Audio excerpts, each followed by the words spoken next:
What is good, my people? We are live, back with another live discussion. I'm coming on here to talk to y'all, holla at y'all, have a discussion. Y'all can call in. The number is 804-601-4015.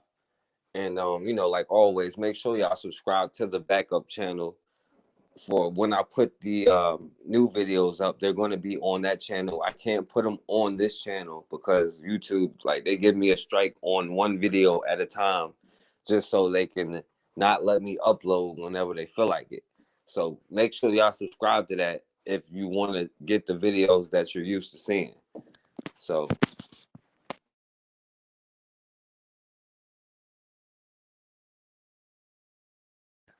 now, I'm gonna get into it. I'm not gonna be on here too long. So if y'all want to call in, you can go ahead and call in. The number is 804-601-4015.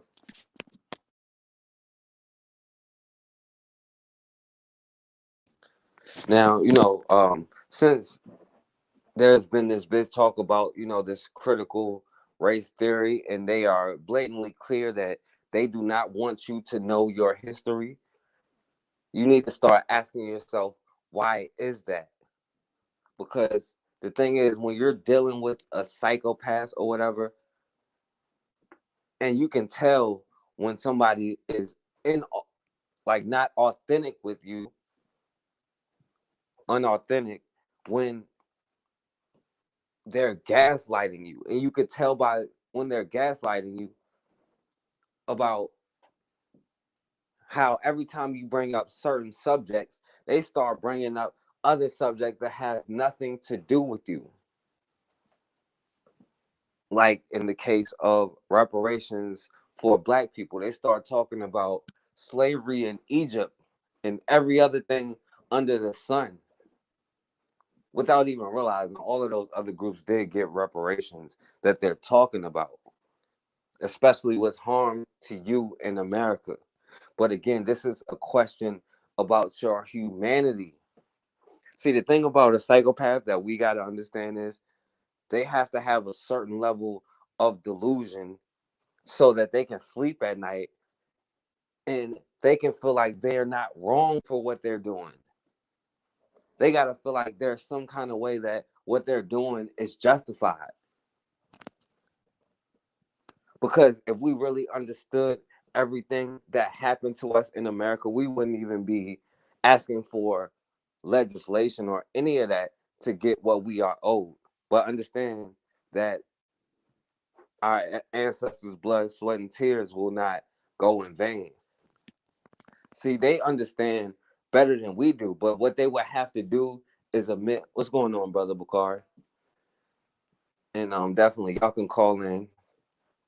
But see, but the thing is, to admit to reparations would be to admit to the crimes that they committed, which they cannot do. You try to get a psychopath to admit to something they did wrong and see how far you get.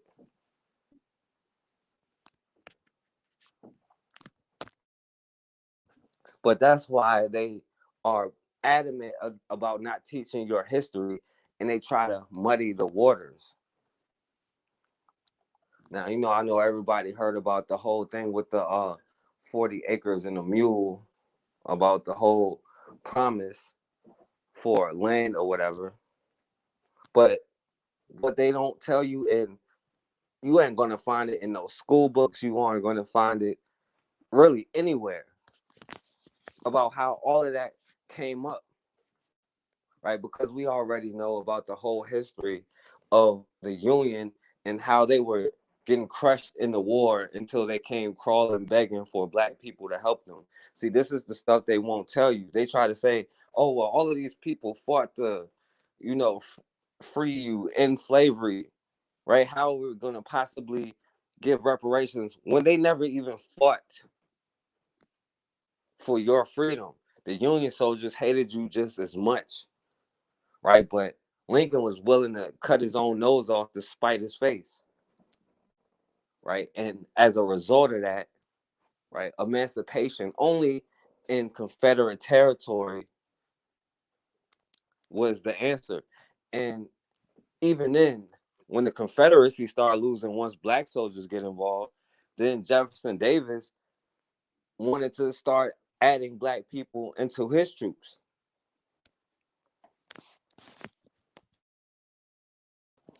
But when it comes to reparations, especially, because we could go through with slavery and that whole trauma and all of the stuff that people gain after that. We can go event by event.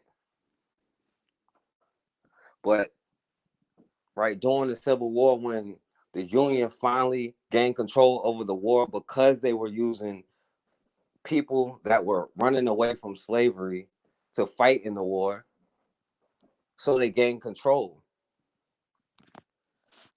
And there was a Union General, William Sherman, and he went down Georgia and was just marching through, burning down plantations, making the Confederacy Army run away, and in the process, they were freeing slaves as they went along.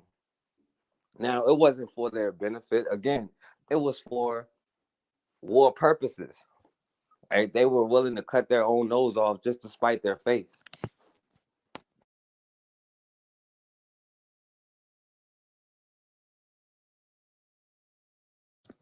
So while this general was crushing, the Confederacy Army, thanks to the slaves that was fighting with him, they were actually freeing. They were using the slaves that they had freed, the slaves that could work, to go ahead to clear the land for their army so they can keep going. So they was just burning down everything from Atlanta all the way to Savannah. So they were using the slaves that could work to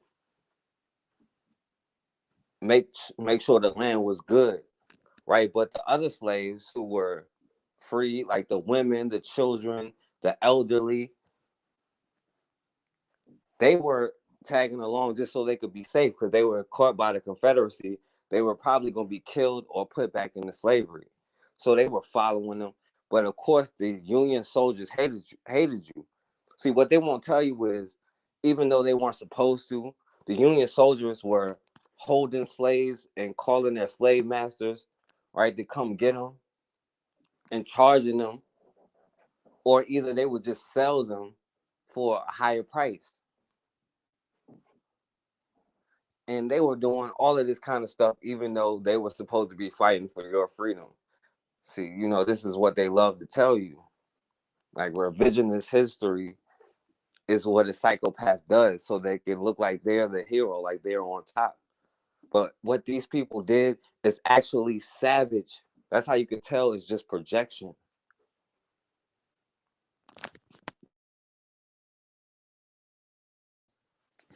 Now, the Confederate Army was trying to fight back or whatever. So as Sherman's army was marching through Georgia, burning everything down, right? They came up on the Ebenezer River. Now they couldn't get across the river with all their stuff, so they actually used the slaves and the troops that they helped them build a bridge before the Confederate army caught up with them. Now, after they built this bridge, they the general, he was also Jefferson Davis, and he was for the Union. This wasn't the President Jefferson Davis. This was another president, General Davis for the Confederacy. Right? He told, for the Union, I mean. Now he told the slaves, which was mostly women, children, and elderly people, the people who couldn't really work, they saw them as a burden, right? Because they had to be protected. Even though these people were actually working for them, they was doing everything they needed for them. They wasn't just freeloading them, but they see us all as freeloaders, no matter what. They saw their slaves as freeloaders. Like, you should be happy that I'll allow you to be my slave. This is a part of that superiority complex, right? Because if we know a little bit about the history that they have, we would know that negotiating with a psychopath isn't going to get you anywhere. In fact, it makes them irritated to even challenge their control. And they see that as something that has to be punished, right? But we don't understand that. We still have the same psyche of, maybe we can just talk it out, maybe we can love them, but you can't love somebody who don't have empathy. And this is what they try to keep you from knowing. So, when they got up, when the Union Army got up to the Ebenezer River, they couldn't cross it, and they built this bridge. So he told these women, children, the elderly, that let the Union soldiers get across, let us get our equipment across, and then you come across. Now the thing is, he put armed guards on there, and he told them, once everybody clears, I want you to destroy the bridge. Right? This was his way of getting rid of the black people, because they like to say the North was for you, but their whole mission was to get rid of you. It's always been the Negro question of America: what to do with our Negroes, right? They can't give you anything because, you know, anyway, any more than I give a dog reparations or my toaster reparations. That's what they see you as a tool. And if you're not useful, then you're, you know, we could be dispensed with, right? We don't need you anymore. Now, this Confederate army, who was already under orders just to kill all of the slaves, because they just saw black people as slaves no matter where they were from. So they were already under orders to kill the slaves once they saw the difference they were making in the war. So this general ordered them to cut the bridge, and thousands, all the free people they freed in Georgia, they were left stranded, from there's the Ebenezer River, then there's like, swampland on both sides, so they couldn't go nowhere.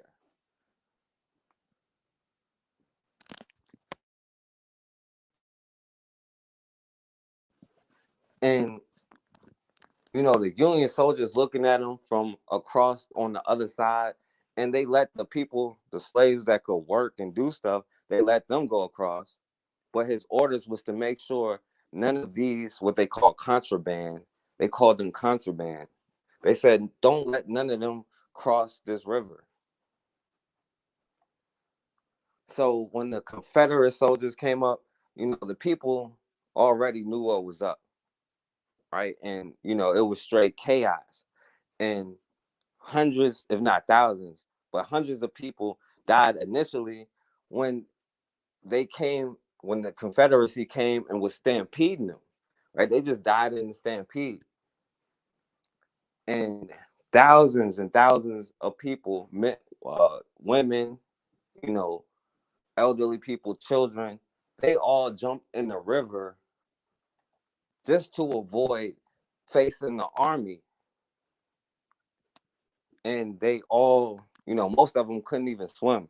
And thousands of people straight drowned in the river. Right. And the whole time, the Union general is just watching them. Right. He ordering them not even to help. Right. He probably getting some kind of pleasure out of it. But some people who was witnessing it, even the Union soldiers who didn't even like them, was like, yo, that was so cold-blooded.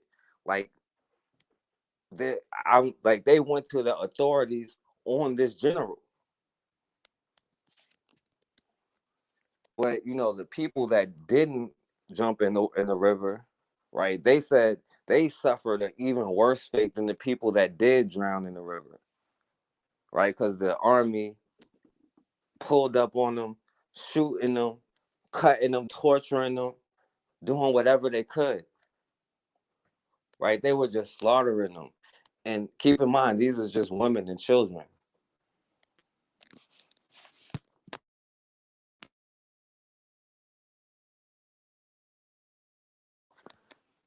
And they slaughtered most of them, and some of them they just took back into slavery, right? And the union's orders was just to keep on marching and don't look back.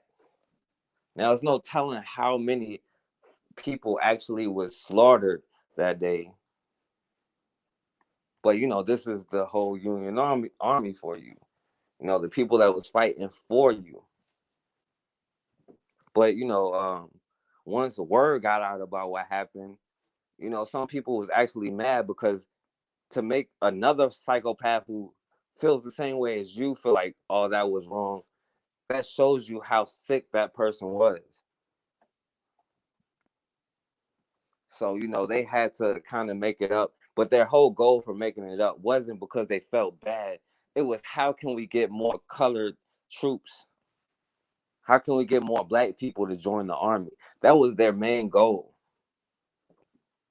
So, the Secretary of War, whatever, Stanton something, and the General Sherman, they met with 20 black representatives about what happened.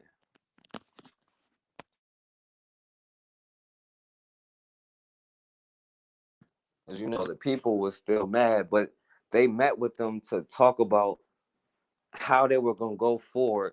This was the first and probably the only time, right? People in pseudo position of power actually talked to black people about how they was going to handle the situation.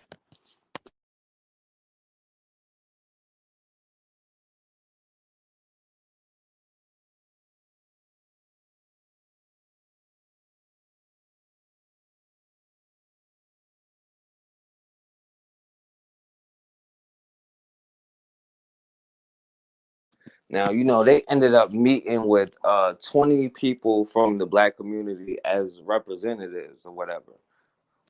And they elected a brother named Garrison Frazier to be the spokesperson.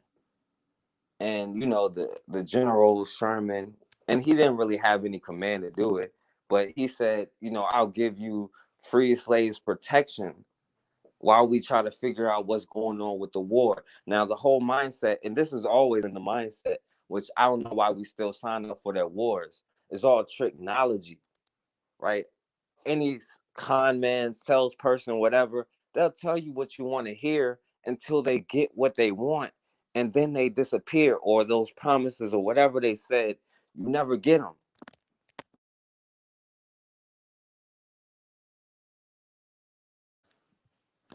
And they still get you with the same technology every single time, as if you're naive, like it's the first time, when they've been doing the same thing every single time. They hit you with, we're gonna do this and this and this, almost like Joe Biden talking about, you're not black if you don't vote for me, right? We'll listen to Ice Cube and all that stuff after the election, but now he's telling you niggas to pipe down and stop protesting. Right now, you're complaining about what he said. It's all technology. It's the same tactics over and over.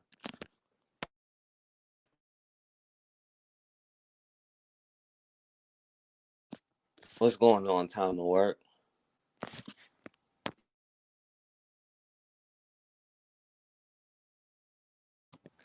But anyway, they met with this group or whatever, and they said, they was asking them what is the best way to go forward with these newly freed slaves in America, right? And this group said, the best way we can take care of ourselves is to have land on our own.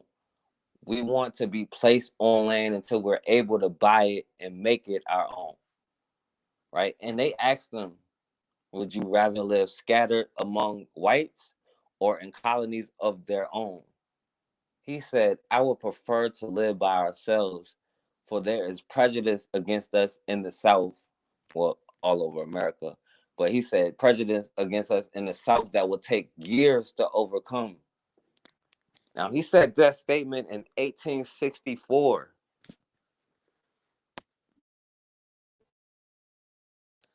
And he understood then that the only way that they was going to be able to get into the position that they want to begin is to be for themselves.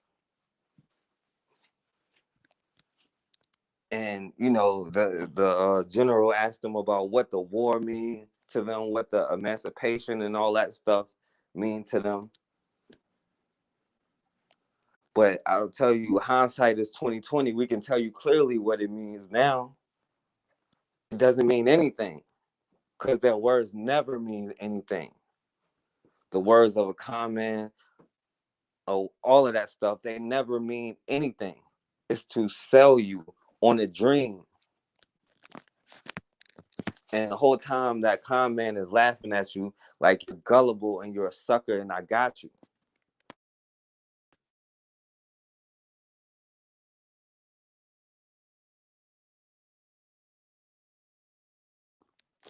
And while they were still in war, 4 days after they said that, right, this general issued special field order number 40, special field order number 15, right? And this was for 400,000 acres of land in South Carolina, Georgia, and Florida that they were taking from the Confederates, basically on the coastal line, like 30 miles out, all the way down. And they were to be given to the newly freed slaves, 40 acres of land apiece.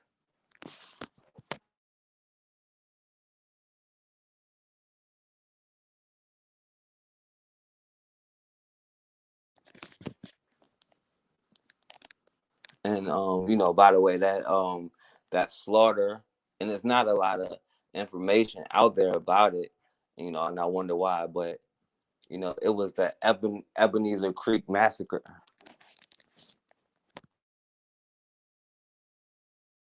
But either way, he gave this special order to give all of this land and split it up, in 40 acres per person.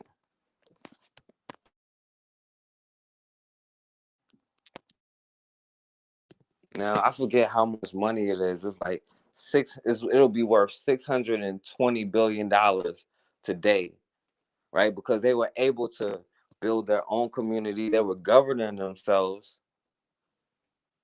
right? They were actually working for themselves and were able to use the land for themselves.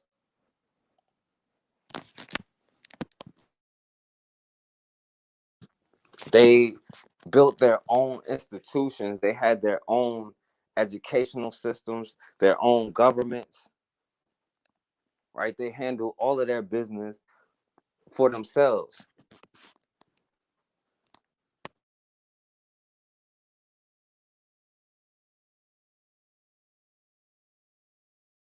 And within 6 months after the special field order, 40,000 freedmen were on these lands, building their own, right? And then the most important thing they did was build their own militia to protect themselves from the Klan, which is basically the police, but any threat to them. Now, of course, all of you know about how Abraham Lincoln got shot in the head or whatever.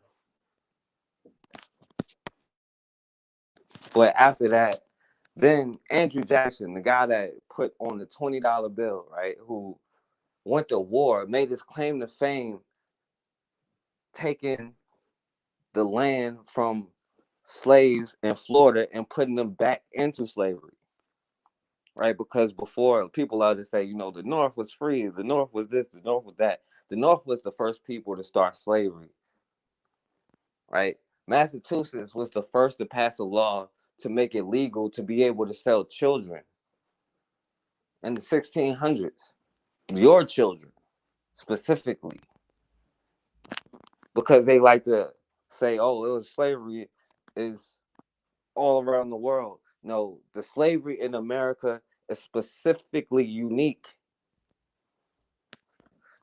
And one thing that makes it unique, just one thing, right? Every other so-called institution of slavery they like to compare it to, right? Muslims can't slave Muslims for a lifetime. Christians can't slave Christians for a lifetime.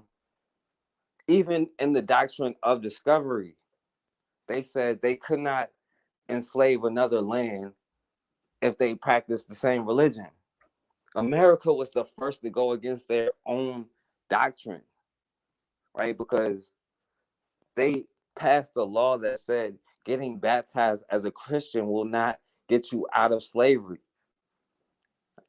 And there has never been any other place that passed a law like that. The laws that America passed is unique, and the slavery that was here is unique and thought up by psychopaths.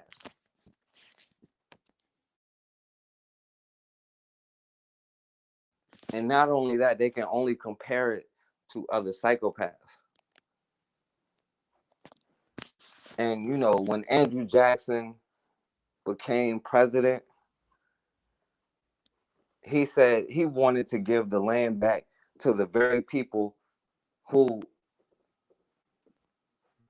these quote unquote former slaves had to take up arms against, right? They were saying, now you want me to go against the very people that I just shot at, the fathers and sons that I shot at. Now I have to go work for them. Because what America was doing, and this Freedmen's Bureau, because all of these organizations created, because they always use their organizations to justify what they do, but all of these organizations that was created, like the Freedmen's Bureau, was to get us to submit and comply with slavery in however form they could get us to submit to it.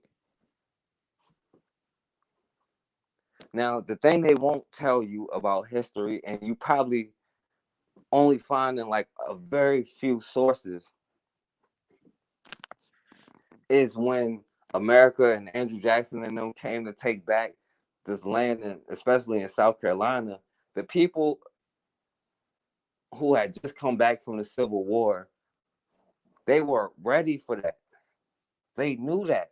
Just go back in every tragedy, every time they've attacked our communities, right? One of the last survivors in Rosewood said, if you want your own, don't do it surrounding by the enemy, because they may do to you what they did to us. And they knew that in 1860s. And what they won't tell you is these people had guns now, and this was a part of the reason why every time in war they didn't want to arm the Negro, because they knew what would happen.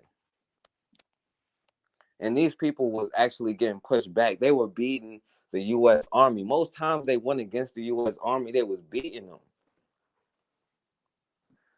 And the U.S. had to actually send in black troops to stop them. And the people wasn't shooting at the black troops the way they was shooting at the white troops. So they were able to come in and take the land from them.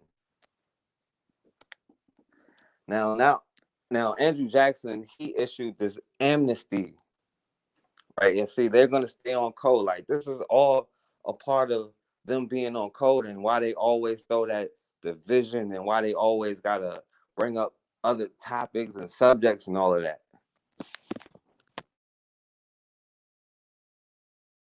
Because at the end of the day, they're gonna stay on code and do whatever they gotta do to protect that code.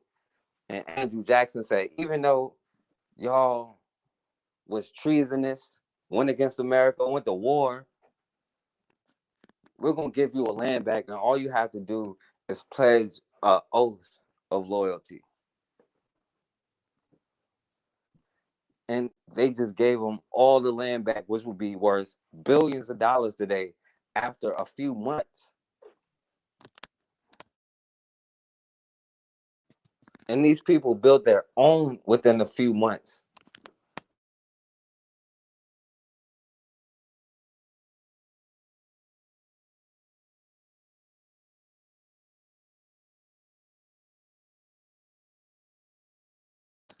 But what they were doing, and along with the Freedmen's Bureau, was trying to get these people into sharecropping roles, right? And this when you start seeing the first black codes popping up, where they would make sure a black person didn't have any money, didn't have anything, and then charged them with being poor. They called it vagrancy because they were homeless. They made that a crime. And this is another thing. Peonage has been illegal in America since way before this. But America broke their own laws.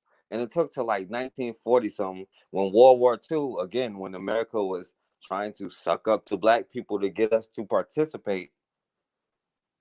It took until then for anybody to even be charged with peonage. Oh, what's going on, DP?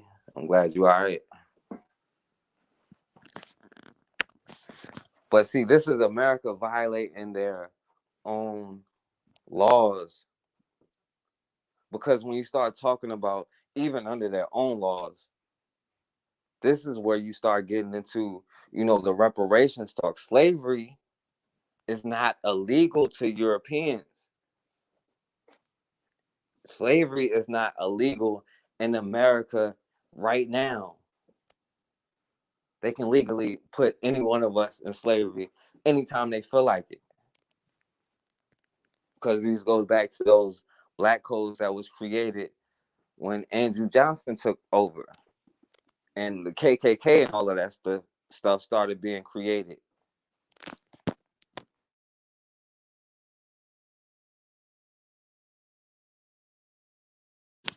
Now they was charging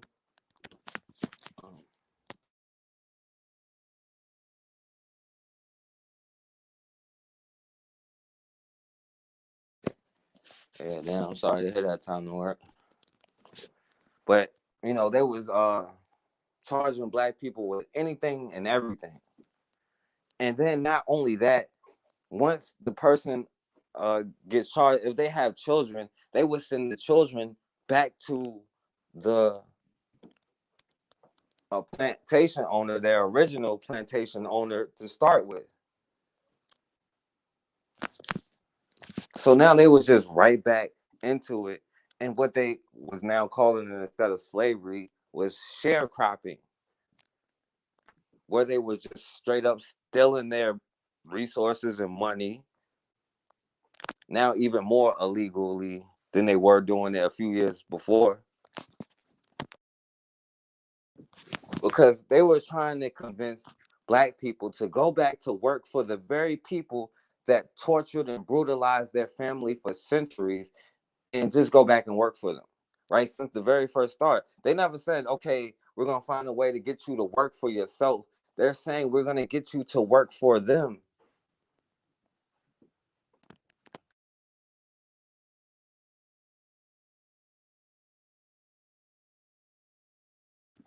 And they would have you living on their land just like before. You would have to produce for yourself. But the thing is, what you made, the person who owned the land, they would pay for it. So they were giving these people pennies for something they would make hundreds of dollars for.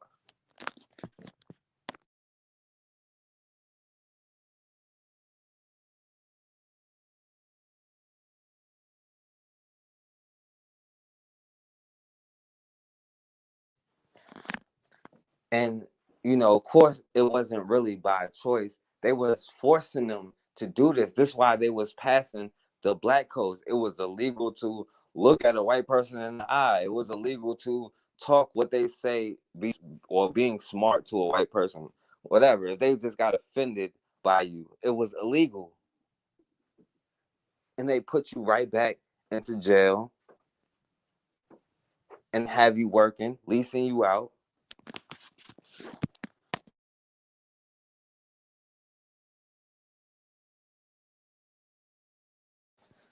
But still, even through all of that, right? And this is the thing that they hate about you. any psychopath hates about you, something they can't duplicate, something they can't take from you, something they can't imitate, right? You were able to pull yourself up by your own bootstraps, even in the worst system, oppression, whatever, ever that has ever existed.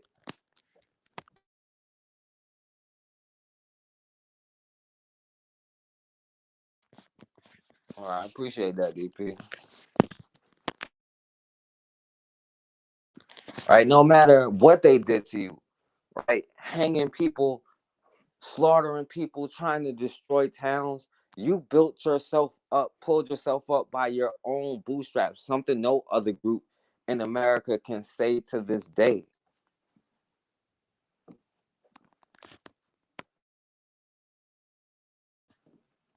And it was that sheer jealousy, that sheer hatred, right? They hate us because they ain't us.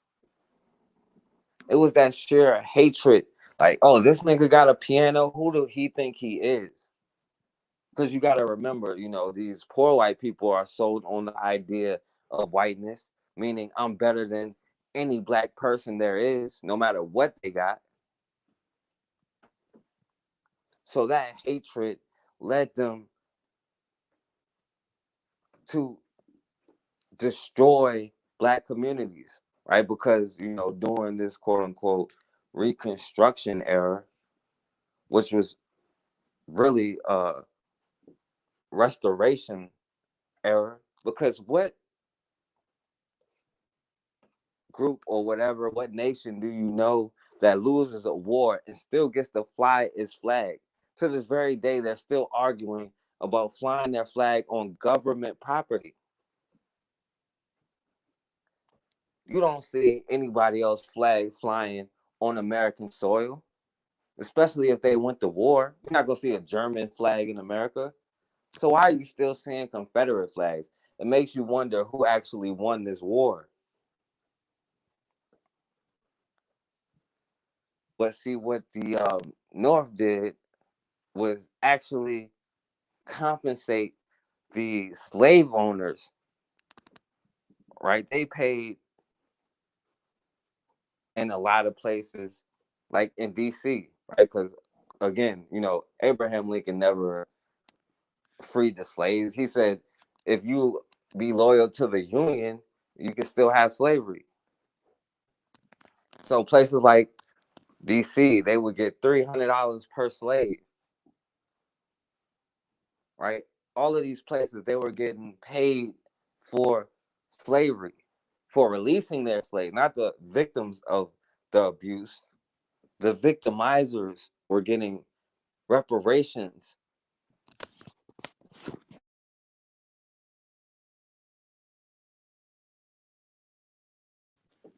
But still, nonetheless, right, you were able to realize the situation. There was no illusion of inclusion. You were able to build your own communities, right? You were able to instill some semblance of self pride, of self love, despite the situation that was surrounding them.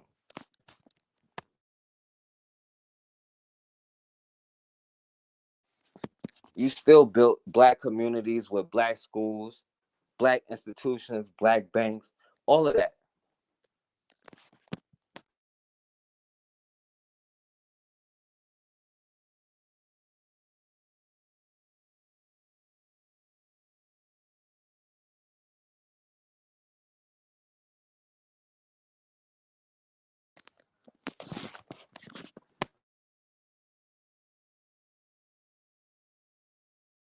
But the point is, for them to actually give you reparations, they're gonna have to admit to all the crimes that they have done, right? Because we can talk about reparations for each individual thing, right? But I've heard people bring up, right? They talk about, Jews was enslaved by Egypt when they talking about, reparations in America, right? They would bring up any single thing. And by the way, Jewish people do get reparations from America, right? Because they are blatantly showing you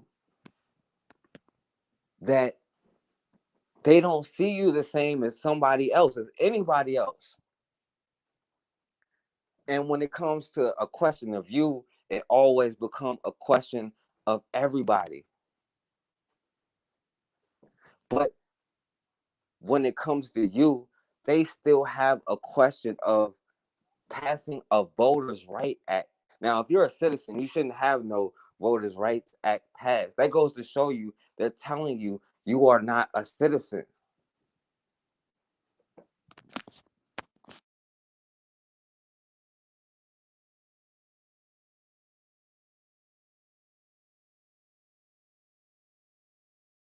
So if you're not a citizen, what are you fighting to be a part of? But they're always going to throw deflections out there. Oh, we can't just give money. We can't just give this. We can't just give it. But in every other case, they are able to just give this. They are able to just give that. They have no problem doing it. But with you, oh, we can't do something for a specific group. But they specifically labeled you as a slave and property of America. Specifically.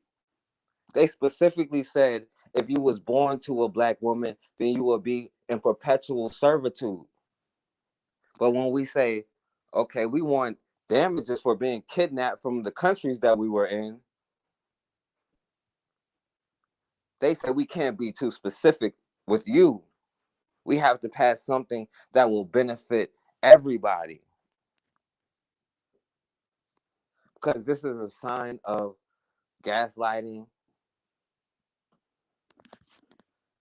and a tactic of a psychopath not to admit the crimes that they have committed.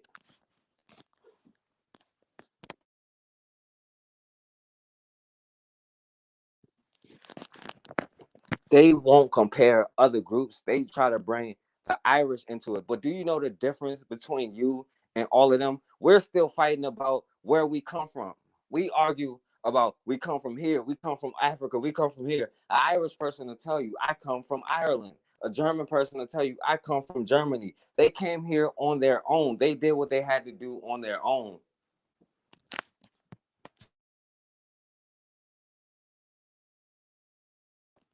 Right? They over there kicking black Israelites out of Israel right now.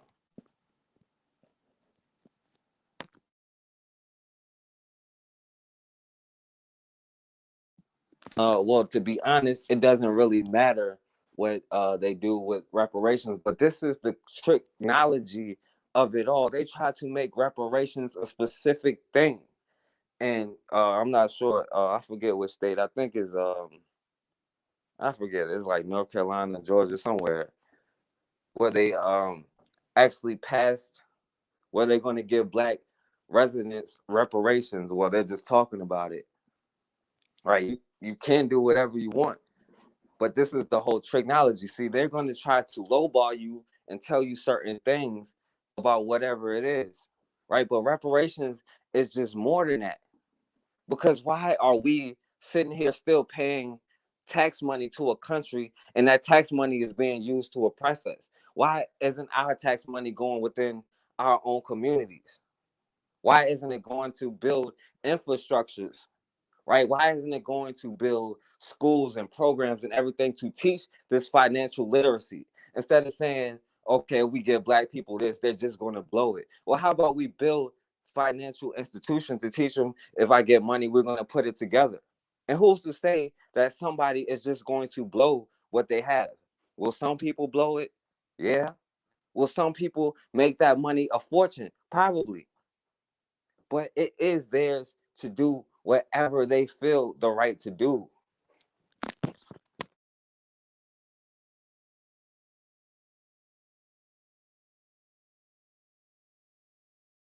But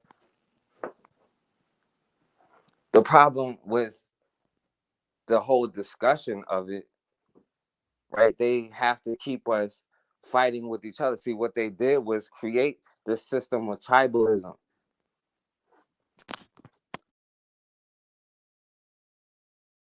And by the way, y'all can call in too. The number is 804-601-40. 5. I wanted to talk what is basis of 40 acres and a mule, because they're really trying to make fun of us. They're really trying to play games, and they're going to rename a study for reparations after an actual reparations bill that was passed for slavery that was literally revoked.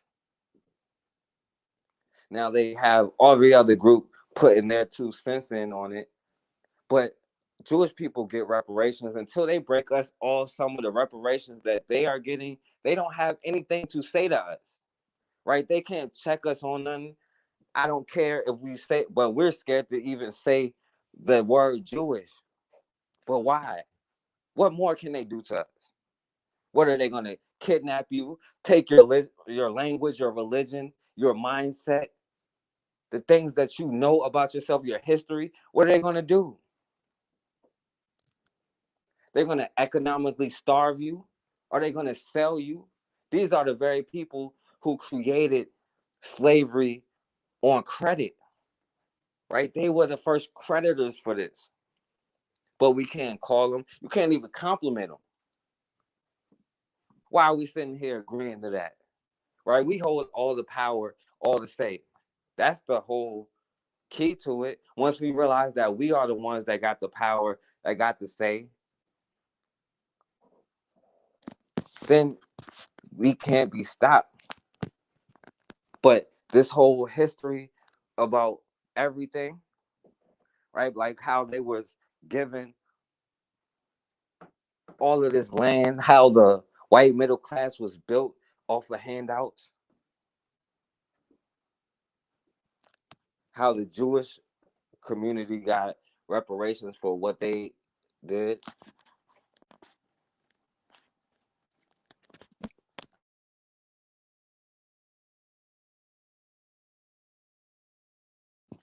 Right. See, they're trying to make it in certain things. But the thing is, we have to, as a group, have to start getting together to discuss it. Right. But when we actually had the chance to bargain whatever power that you want to have in their political system, if you want to say you have power, right?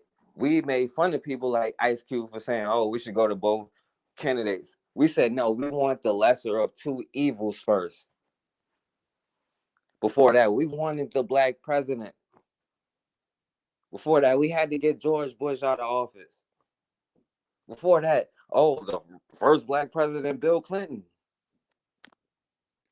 Keep waiting all you want to.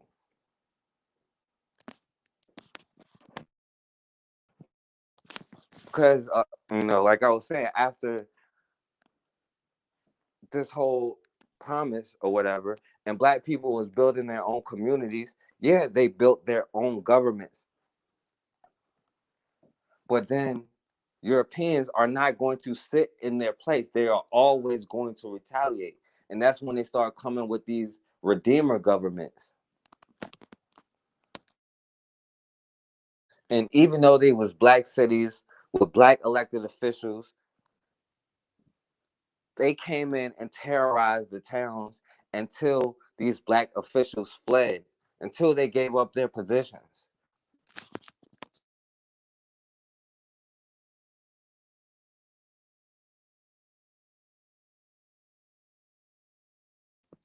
But the case for reparations and all of that, they understand better than we do the case for it. Because why is America giving Jewish people so much money, right, in defense to take a land that isn't even theirs in the first place? But oh no, you better not say that. But that's the thing that other groups have, right? Asian people go through something for a year, they got to stop Asian hate,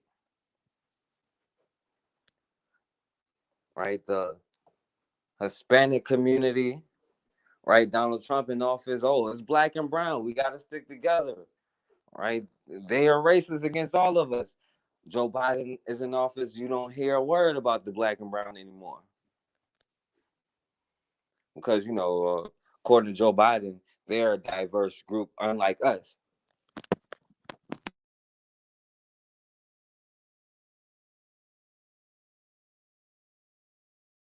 But see, they got history so diluted, and they want to keep it diluted on purpose, and they're not even hiding it. They're doing it in plain sight. But they keep it diluted to keep their crimes down and to keep your truth from coming out. Because if you really understood how much they slaughtered innocent men, women, children, the way they slaughtered them, you would be furious. You would not accept anything less. Because the truth is, only a slave would do something for nothing. But it's a low self-esteem that is coming from, right? To where we want to say, okay, we're going to fight for this group to get this group to get that. And then they say, well, we did this for people of color. We gave affirmative action to people of color. Now you owe us. We gave so much affirmative action and welfare. But people of color also include white women, who are actually the majority in America, the majority voter bloc.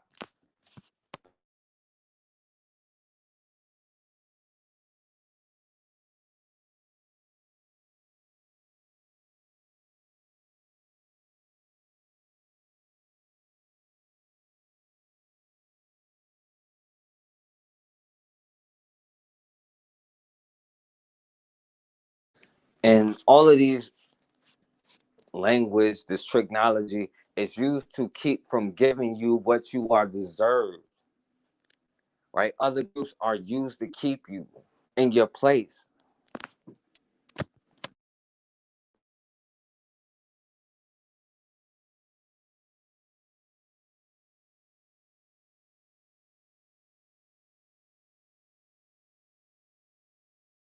Now, if those newly freed slaves, the freedmen, were able to keep that little bit of land they had, were able to build what they built, and this was before the Black Wall Streets.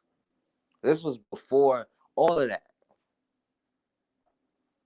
right? The difference would be astounding. But how can they have a whole system of educated young black men and women coming up in America somewhere near them?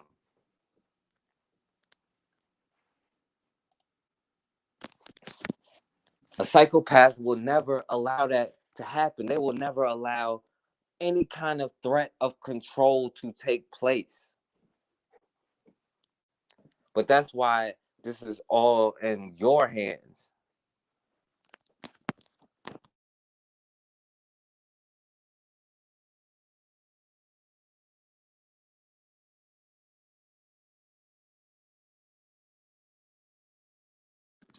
Because they're always going to use dumb arguments to dilute the truth.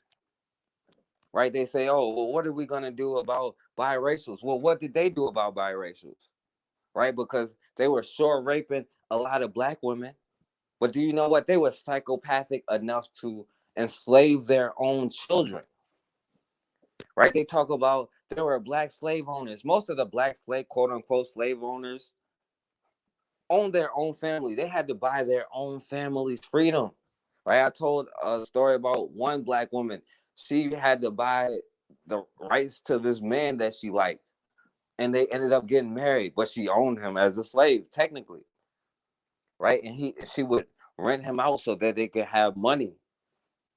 But one day they got into an argument, and she got pissed off, and she sold him to the neighbor, right? But then after she calmed down and she came back, she tried to buy him back and apologize and all that, but the white neighbor wasn't going to sell him back, right? Then there was another story of this mother and son that bought the freedom of a man who was already enslaved, right? It was his father.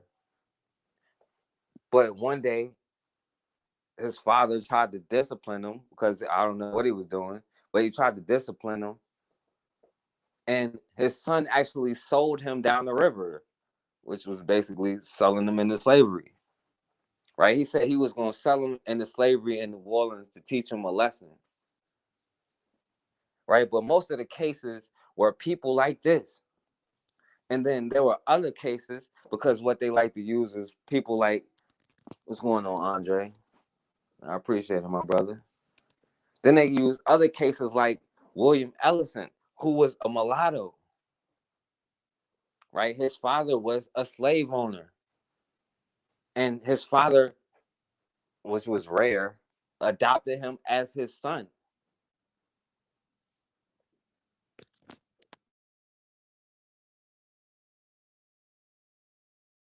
And he taught him how to be a slaver, right? And he became one of the most popular, or had some of the most slaves in the state. And this is the people that they used to talk about.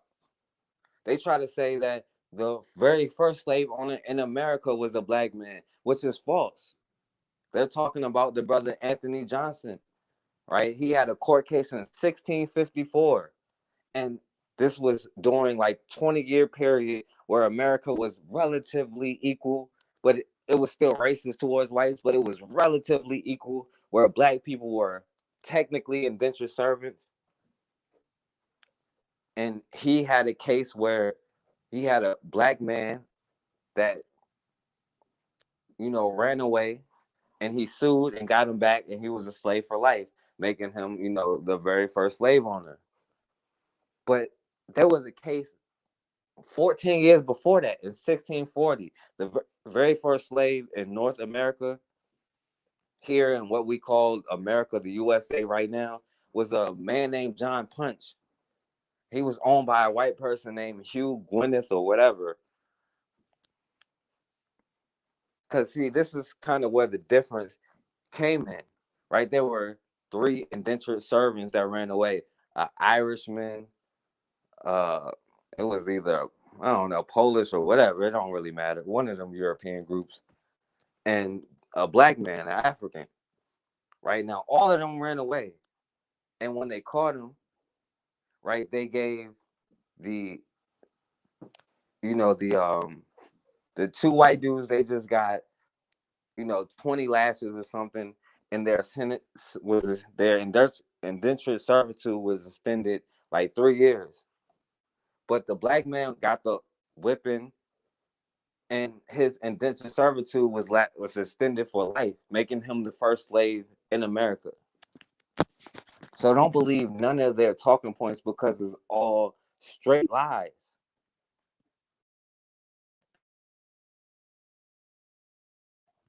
And then they talk about, slaves selling each other in Africa, which could be a touchy subject. But I'm telling you, most of them, from what I've seen, when they tried to sell slaves, quote unquote, they would get kidnapped too.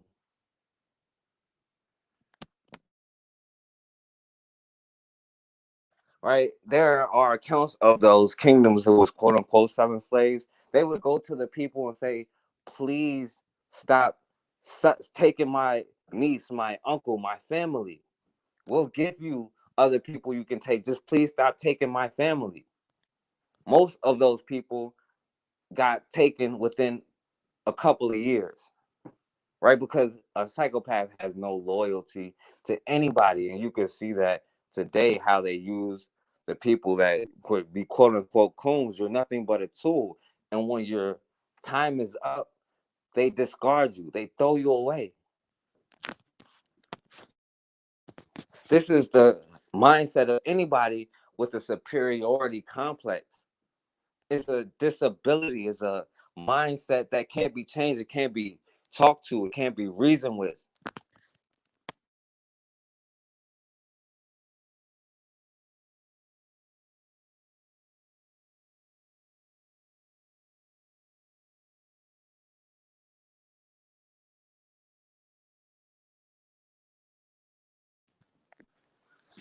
But ever since, what after,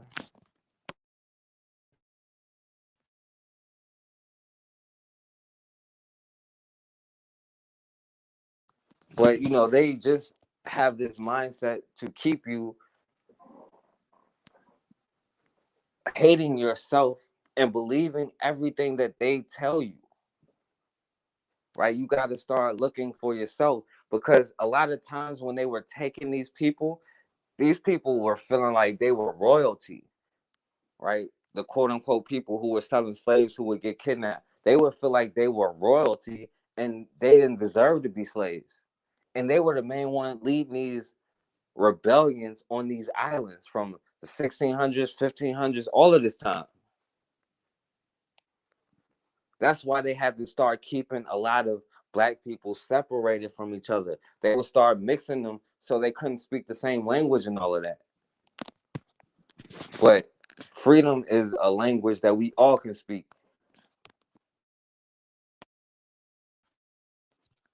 Because see what they won't tell you, and they like to be like, okay, well, we ended the slave trade in 1808, but most of that stuff was not recorded. They ended what was recorded, right? They were still slave ships being caught up until the 1860s, right? If not longer than that,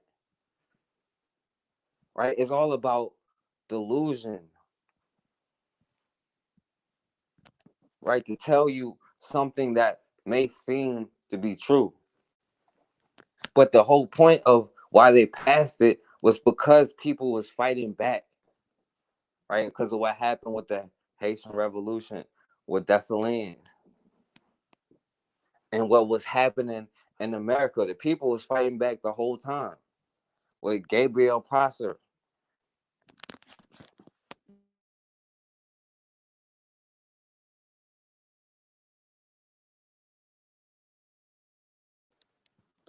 Because one thing about America, from every single war, from the Revolutionary War, George Washington promised freedom and then went back and passed the Fugitive Slave Act. Right? They had the Emancipation Proclamation for the Civil War. But after the Civil War, and they were supposedly free, they took back the land, then arrested them for being poor, right? And then if somebody ran away, they would actually pass laws to make people be returned to the plantation, right? Even though they were quote unquote sharecroppers. But it was another fugitive slave law after the 13th Amendment was passed, right? The first black code was in effect before the 13th Amendment passed.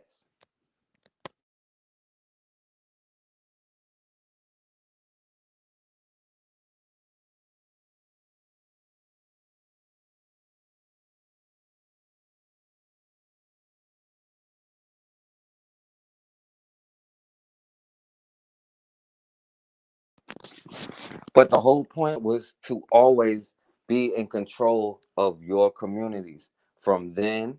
And every time you start getting out of control, right, thinking you're going to do for yourself, that's when they're going to come back over and put you in your place. But they ain't going to tell you that you was shooting back, you was fighting, you was doing this, you was doing that.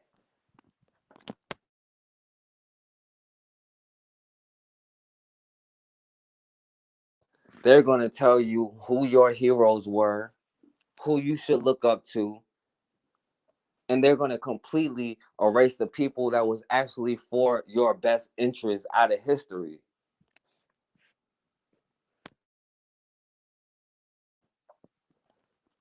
And by the way, I want y'all to call in if y'all got something to say about reparations and all this. I'm just kind of talking about the history, but we know about the whole history. But the number is 804-601-4015.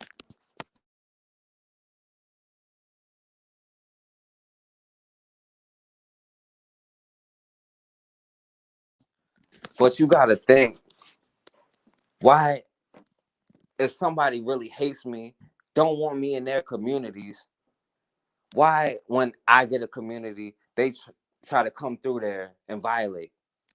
Why do they want to come destroy what I have if they really hate me that much?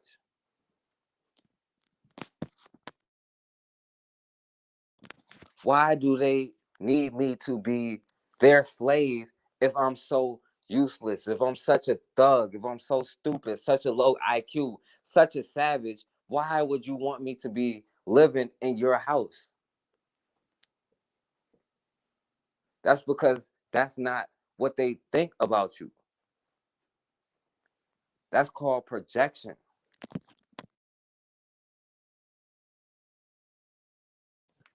Because when you was their slave, they was okay with you living in their house, right? Taking care of their children. But the moment you was free, they didn't want you living in their neighborhoods. And so they redlined you to put you in a specific area. And we still have cases in like 2017, I think, Wells Fargo got caught redlining. But they won't tell you how all of these institutions was built off of slave income.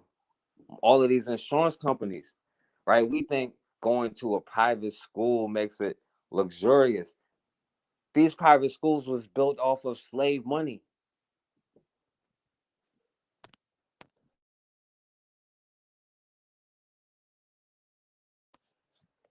We fight an enemy whose army is used to oppress us. We fight them to join that very army. This is why you aren't getting reparations, because when you start fighting to join your own army, now you're crossing the line. Now you're doing something you ain't got no business doing.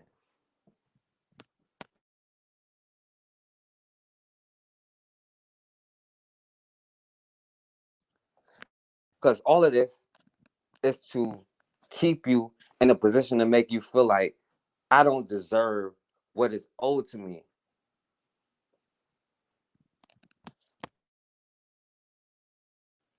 To make you feel like if I got what is owed to me, I just blow it anyway.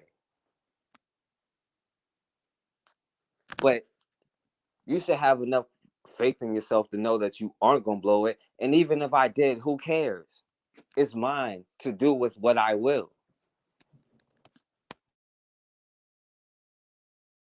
Because somehow, when Asian people start talking about internment camps, it's not all, they're all going to blow their money. When we talk about Jewish people, oh, they're not all going to blow their money. When we talk about all of these other groups, oh, they're not going to blow their money. But us, we need self autonomy to do whatever we want to do and be unapologetic about it, but also have more faith in ourselves to know that we are going to be in a position. We have the smarts, we have the skills, we have the talents. We built nation after nation after nation after nation, including this one. And there's nothing to build another one. And they know that. That's why they want to keep you from having it.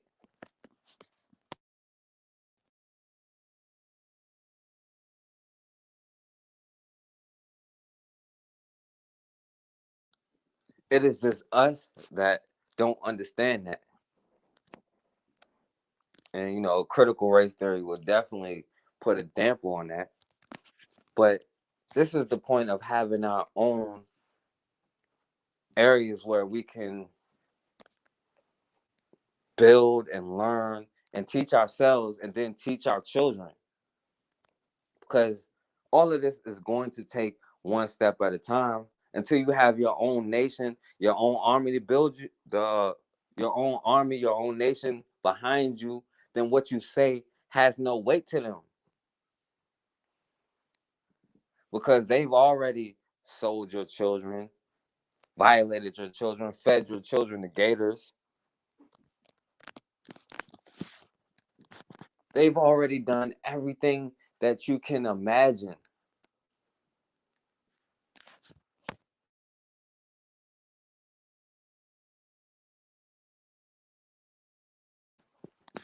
What is the worst that they can do to you?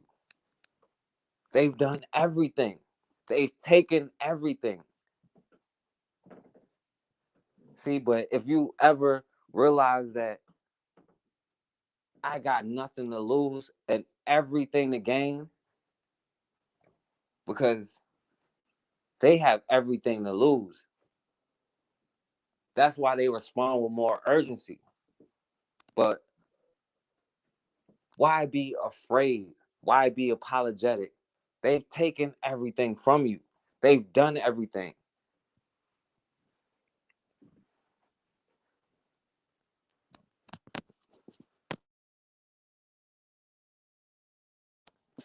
They control your food because when they talk about all of this stuff, what's going on, Paled? Because when they talk about all of this stuff, you aren't in control of your own food.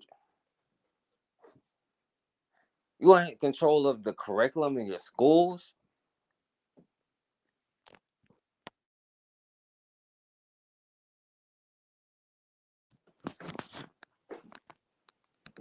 We believe everything that they say. We get their shots, their vaccinations, as if they haven't experimented on you.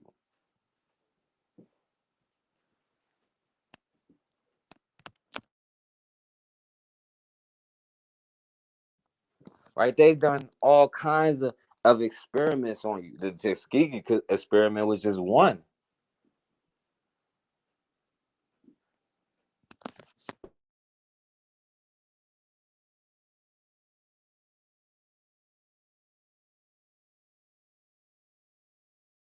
Right? They've taken the cells of a woman and disrespect the family and give nothing because that's how they think of you. But they understand how much power your DNA is, how powerful that is. And then they bring up other groups like, the Arab slave trade. And believe me, they have to get dealt with too. But we're talking about the situation that we are in right now.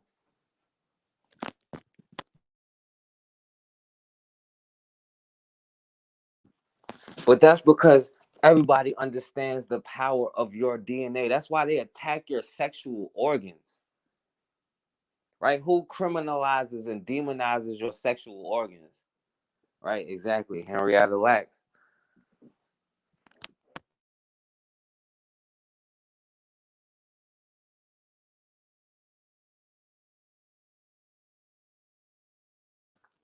Right? Who makes it a point to build highways through industrial areas that are very profitable? Right? And then build projects on the side of them.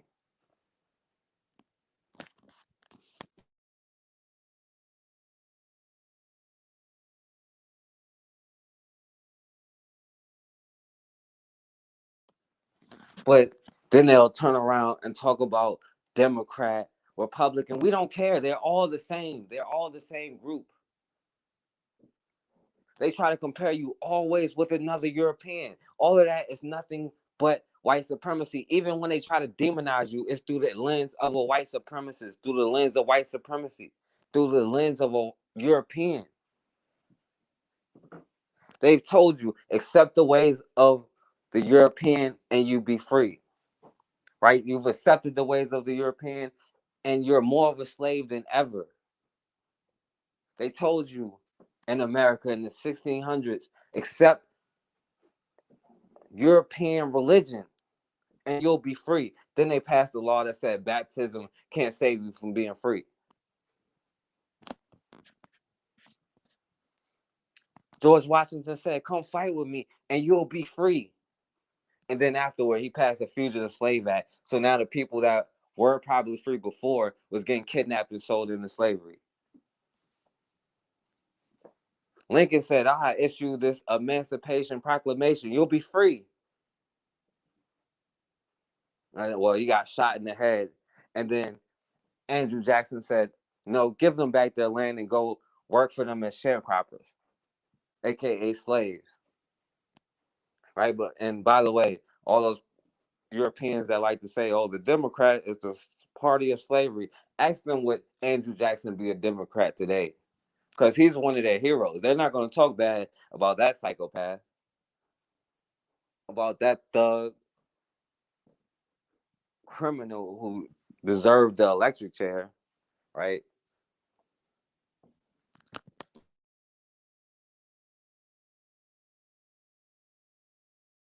We can do this all day, right? You go to World War I, right? They begged black people to come and help them, right? They didn't really want black people fighting in the war, but once black people joined the war, after that, then you start seeing Red Summer, right? Because we started to think that all of these protests and nationwide fighting and all of that stuff is new. That stuff been happening the whole time. Well, Red Summer, they was just attacking people the whole year, right? And this is before Black Wall Street, before Rosewood. Then World War II, we got to go help these oppressed Jewish people over here.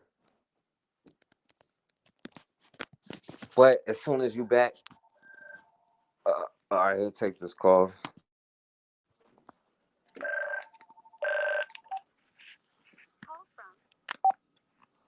Pelej. Hello? Focus, it's Pelej. How are you, sir? What's going on, bro? Not much, man. Not much. You know, I saw you live, and I couldn't resist, my brother. I had to call in. Yeah. So, what do you think about the reparations? Yeah. Well, so obviously reparations. Listen, I'm for all. Here's the thing. I'm for all blacks. You know, it's like Tariq Nasheed said. How do you say it? Foundational American. I'm all for all black people, even though I'm from Haiti. I'm all for black people getting their paper in America, hands down.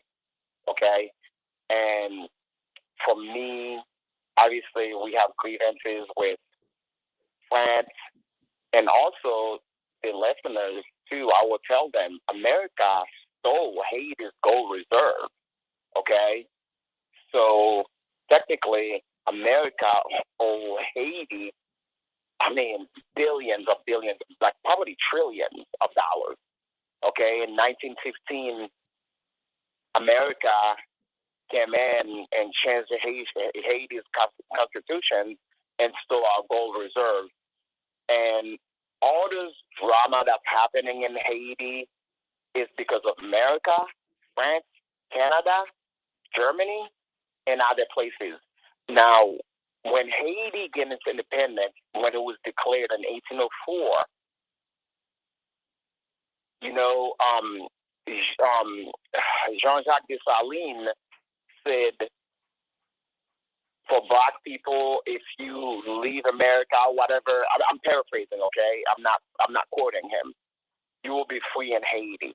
There were other black people that was leaving. You know how I came over in a boat to go to Haiti to get the freedom. They'll never tell you that about they'll never tell you that in their school books.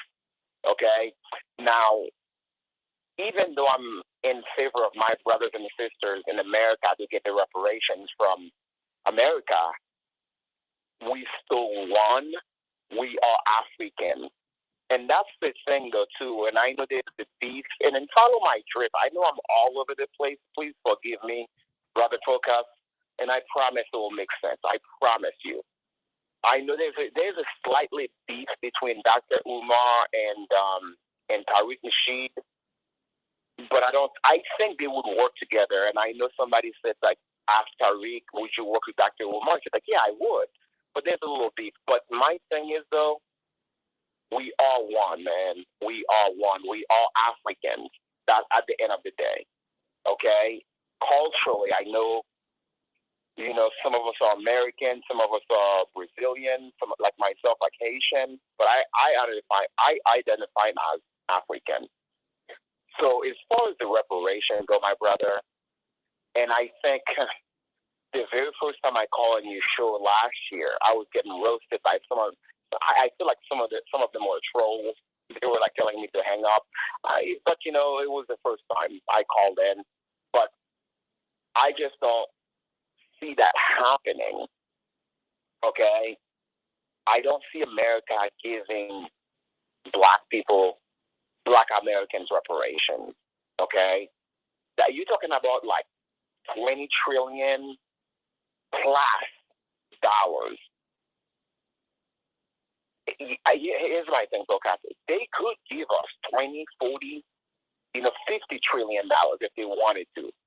You know what's going on right now? Every year they give like Israel billions of dollars, billions. They even give the Jews reparations, okay, for a Holocaust that didn't happen in America. It happens in Germany. Like what is, like, why can't we, when we fought on every war, when we fought on everything, why do we get treated less than? At the end of the day, I'm going to quote, no, not quote, I apologize, guys. I'm not going to quote, I'm paraphrasing. I was listening to something on somebody's else's channel. Vladimir Putin said Africa is the burial ground for the Africans. Putin said, I listened to that. It really penetrates to my soul. He wasn't saying that to be mean, to being cocky, because like some of us, not all of us, some black people view the white people as God. Okay? Because if we put ourselves together, he was saying like we go to European schools, European hospitals, European this, European that. But my brother, if we put ourselves together, that's it. So you see, you listeners are smart. You and I know, you listeners know, there can't be a unification globally. It would be a wrap. Can you imagine if black people in America have their home base as the Babylon of Africa? It's over. But if black people are in power, when we are in power, when the world will be at peace, the world will be at peace. Okay? It's hard right now. A lot of people are caping, a lot of people, well, he or she is an agent and things like that. We got to put the pettiness behind us. Okay? We are powerful. We got to focus, and I'm going to say a few things. I'm going to let you do a rebuttal. But do you know that if America, the track and field that's going to happen in Tokyo, the Olympics, if I had the money, I would bribe the athletes. I would pay them. I would say, like, sit out. Here's $3 million to sit out. Every single athlete. Do you know the blow it would cause to America? It would crush America. Okay? It would crush it. That would send a massive message. Basketball, football. So, my brother, we have to unite. I understand we have our differences. I'm not trying to be a Christian biblically. So, like biblically, well, most of us are not going to make it. We're not going to make it. Because, like, all that we got, like you said, and Dr. Henry Clark said, you look at yourself on the mirror. That's the only friend you have. I appreciate what you do, and I hope we can come together and put our differences behind, man. And that's all I can hope for, because we are great, we are powerful, and I'm not saying we need a leader. We need like a team. We need someone where it's kind of like a football team or basketball team. When somebody's injured, next guy up. Okay? That's what it is, man. Yeah, I appreciate that. Yes, and you're welcome. One more thing. Africa is the final frontier. Africa is the final frontiers. Again, because it is. That's what it is, man. That's where everything is. I appreciate you, brother Focus. I'm sorry I'm long-winded, and I appreciate you listeners, man. Much love. Okay. Yeah, I appreciate you calling, my brother. No problem, my brother. No problem. All right. All right. Bye bye.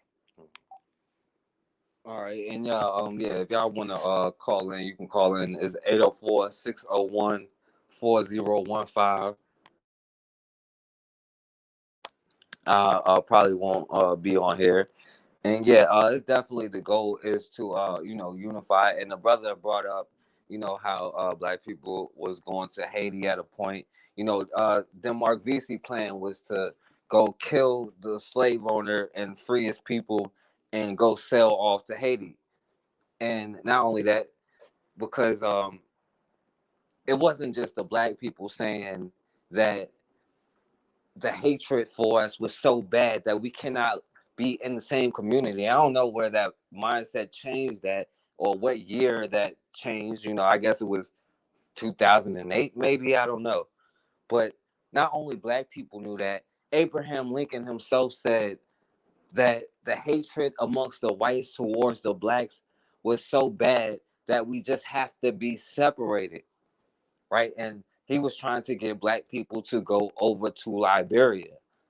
Now the problem is, the American quote unquote colony, they were still under European rule because no matter what, and this is just like a psychopath, right? They no matter where you are or what, they just have to be in control. That's why they go over everywhere trying to instill their own governments. And they were trying to send black people over to Liberia, but they were still trying to be in control, in charge or whatever. But the black Americans clashed with the native people there. And this has been, kind of the theme. We kind of clash with everybody.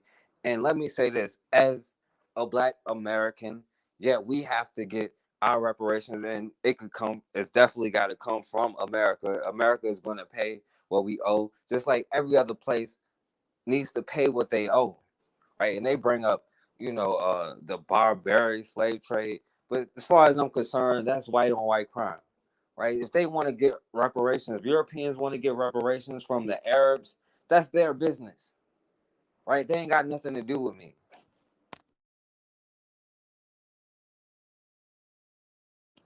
But as far as we're concerned, we have to start realizing that we have to get past our tribal differences. We're going to have to leave certain stuff at the door and realize that we are all that we got. We are the force here to change our destiny. And when we change our mind, our destiny changes overnight. When we realize black unity is the black messiah, then our destiny changes overnight. But what America is always going to do is demonize anybody who has been on our side, right? When the Cuban government was offering to help black people, they demonized Castro.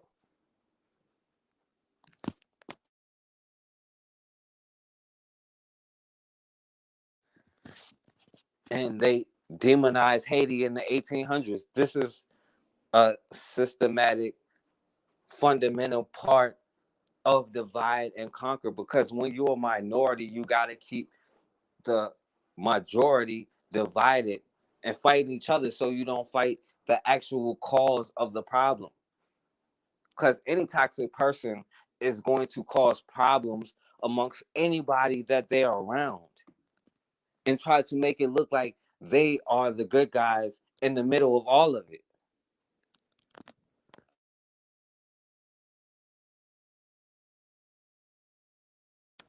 Now we have 1,000 cases for reparations in America.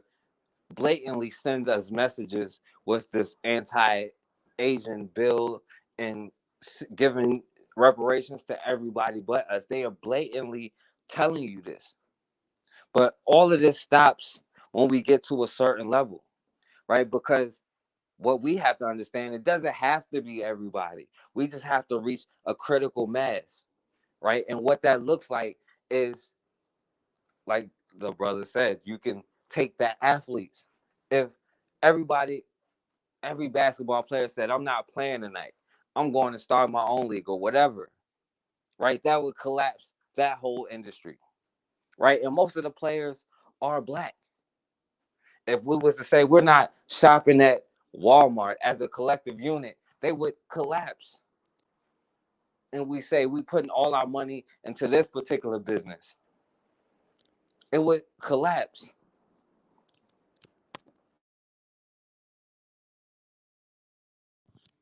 Right? When we start getting the right mindset, those people who foreigners who come into our neighborhoods and sell us poison,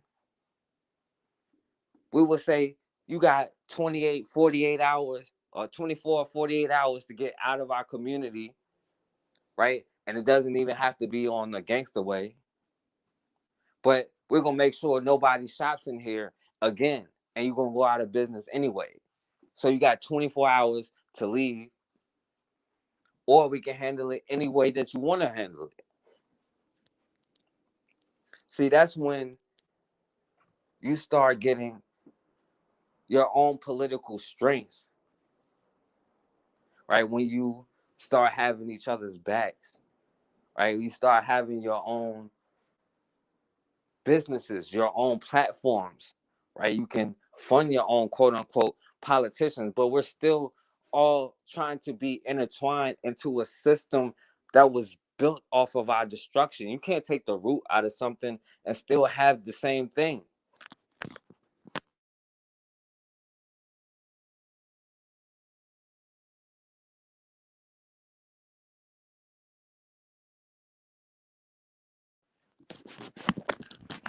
And it's about having the foresight to know that every time that we have built something, we have been attacked, it has been destroyed.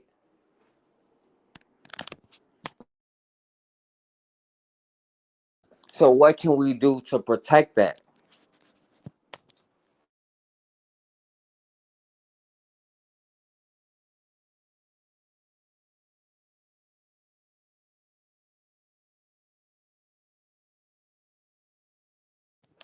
And rebuilding a community starts one step at a time. But we got to understand they don't see us as nothing but politics, right? That's why they equate us. They call a black person Black Lives Matter, right? A white organization, they call a black person that. They see us as nothing but politics. They say stop killing us, and to them that's a political statement.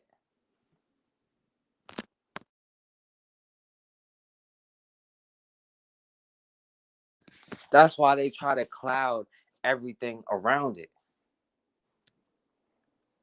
But when people start noticing that there's consequences for their actions, then their mindset starts to change.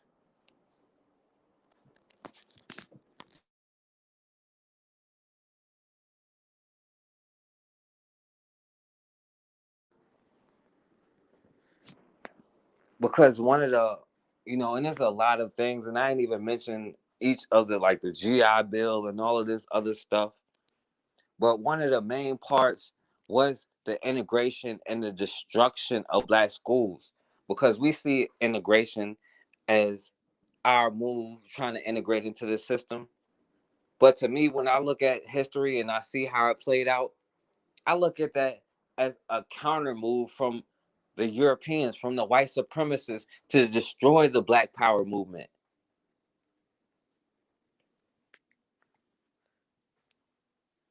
And when Thurgood Marshall was in there arguing for integration, they was ready to give up the equal funding for the schools, right? Because they hated us so much, they didn't want us to go to our schools. And yeah, you would have had to fight to probably get the equal funding, but you fought to get in the schools. So you could do the fighting to get the money. But no, that wasn't good enough for Thurgood Marshall. He said the only way you could get equality is to go to school with the white people. But then you lost your black teachers. You lost your black sense of self. You wasn't taught who you were.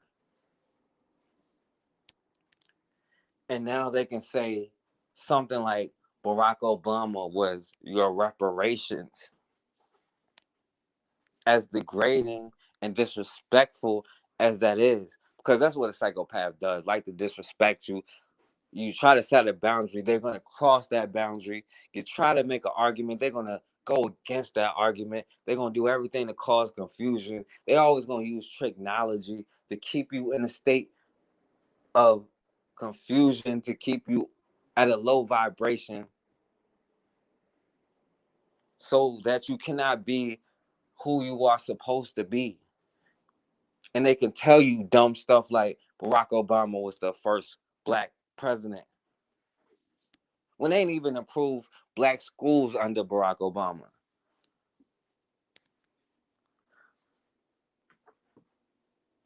We're never going to stop until the sentencing gap, right, between white women and black men, the biggest sentencing gap there is, until that's closed, right? We can go for the wealth gap all day. They'll just have to give up everything that they ever got. All of these things, they know all of these things exist, but when you complain about it, they tell you you're crazy and it's all in your mind and none of this stuff exists. That's to keep you in the state that you're in,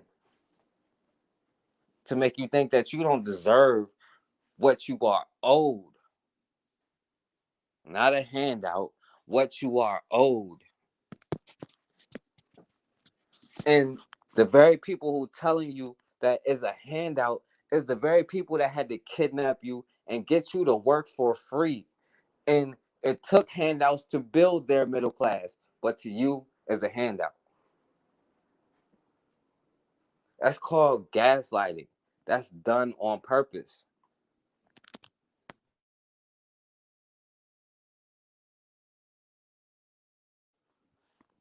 Yeah, but I can go, on and on. There's a lot of stuff that I missed about this subject, right? Like the crack epidemic, how they responded with the prison, school to prison pipeline, how they started making privatized prisons in the 80s, and then crack came out, and then they had the sentencing gap. But now today, that is the meth destroying their communities. They having drug take back days. They're building safe meth houses for them. I mean, how much more evidence do we need after hundreds of years? How much more evidence do we need? We don't have to apologize for who we are. We don't have to apologize for what we owe. In fact, we need to demand it and take it. Will they give it to you? No. But will a slave owner give up his slave? But just because a slave owner won't give up his slave, are you going to be a slave forever? Or are you going to fight back? Or are you going to say liberty or death?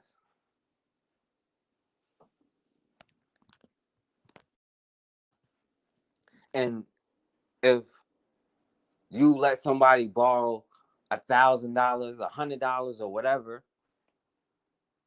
and they tell you, I'm not paying you back, are you just going to say, okay, I don't want no handouts? Or are you going to come back for what you owe? If you go to your job and they say, we're not paying you for the day, but you got to stay and work all day, are you going to do that? And are you going to feel bad and say, oh, I'm asking for a handout? Or are you going to say, you owe me?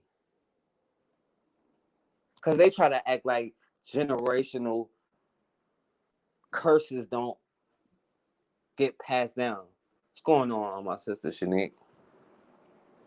But they did all of the things they did for those generational curses to get passed down. They took the biggest, strongest man and beat him down in front of everybody, so that mindset will be passed down to the younger generation. So that generation will teach their kids not to try them.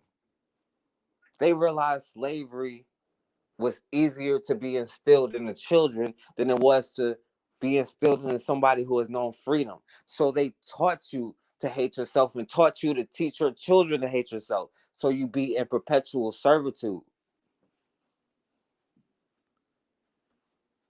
And then they turn around and say, well, the effects of slavery aren't around today. But you look around and they say, well, why aren't you in the hood with all of your fellow brothers? As if the hood wasn't a social construct to keep us down. They say, well, black education is poor. Black people aren't into math and science. As if, number one, they haven't kept us from reading, but the money that they put into black schools, like we got brand new books, right? Like the history books we got aren't 10 years old and don't even have the current first president in them or the current president in them. But then they talk about black education as if they didn't set up this whole system. They talk about how people do things, all the crime in the black areas, as if they didn't financially starve those areas. So if somebody telling you, oh, you're trying to make us pay for something that we had no right over, well, guess what? They're saying that while they're walking on the land that their ancestors robbed, killed, steal, kidnapped, murdered, raped, everything to get. And they're standing on that land knowing they're protected and knowing that a man, woman, child, elderly person will get slaughtered if they call the police on you for acting up.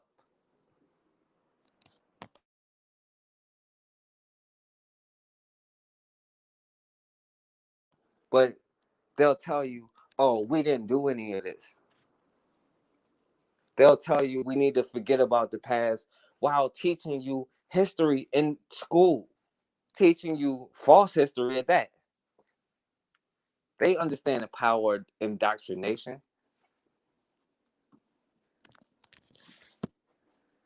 That's why we have to start gaining control of our minds, teaching our children the truth, and building them to be a true warrior class. They try to make sure our warrior class is locked in prison, still in slavery, still in bondage, which is still legal.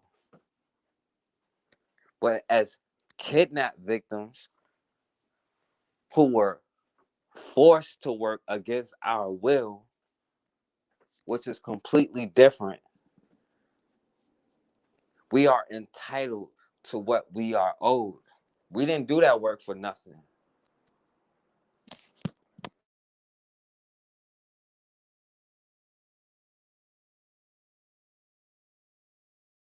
But all of that takes one step at a time. You know, it takes with self-love with yourself.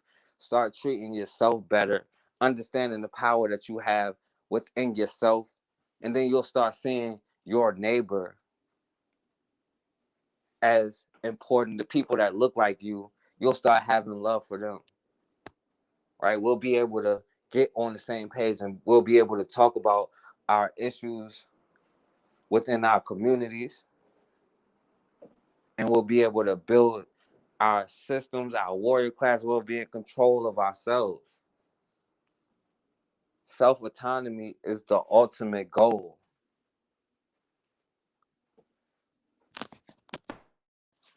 But man, I appreciate all of y'all for real, man. It's always love with y'all, man. Y'all always show me so much love. I appreciate y'all for listening. You know, definitely check out the Ebenezer Creek massacre, because they try to hide that from history. They don't want you to know the truth. Right? Look up all of these sick events from history. It'll show you the kind of person that you're dealing with. And you'll stop even listening to the BS that they're telling you. Because they know it's BS. But that's a part of the game. It's a part of manipulation. But believe they will only do that because you are powerful and they need you. But it don't matter who anybody is. When we have self-love, self-defense is a part of self-love. Everything in the universe is about survival. Don't let nobody make you feel bad about you being about survival. Don't let nobody ever make you feel bad about demanding and taking what you owe. Will they give it to us? It don't matter because we are going to take it. If they think our ancestors' blood, sweat, and tears was in vain, then they're on meth more than I thought they were.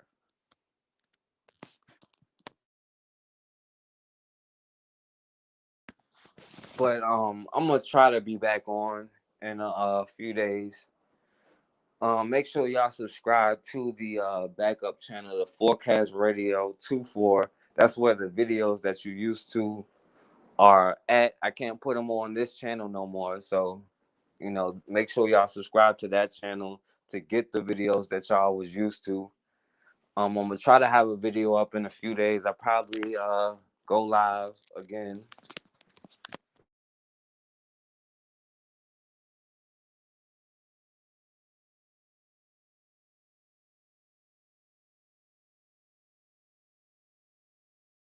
And if y'all want to hit me up, my email is in the description. Y'all can go there and hit me up. I appreciate all of y'all. And as always, man, we have got to start standing for something, or we're gonna keep falling for anything.